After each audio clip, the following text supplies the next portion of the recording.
Hello, everyone. After completing the basic configuration, we now have a few use cases to explore. Today, we will focus on the third use case, payroll integration. Payroll integration is a key aspect of an organization's workforce management.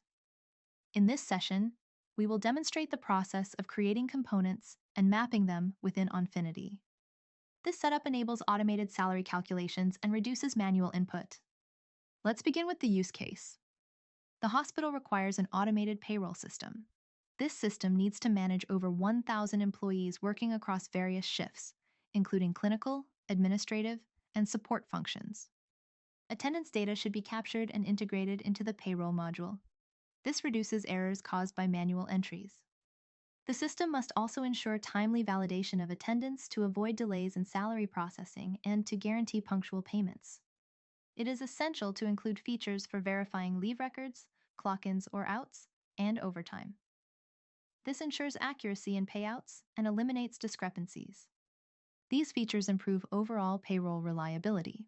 They also address issues like unverified leaves or incorrect overtime, enhancing employee trust and satisfaction. Next, we have a simple workflow illustrating payroll integration. The process starts with input value creation.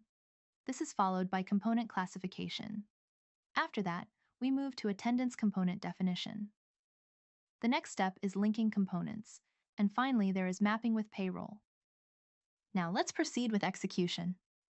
First, log in using admin credentials. Then, open the main menu. Next, go to the input value section and define the required entries. Continue to the component classification area to set the appropriate categories. After that, navigate to component definition and create the necessary attendance components.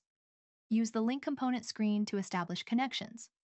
Lastly, open the component mapping screen to complete the integration. Let's now begin configuring each screen one by one to integrate payroll with attendance.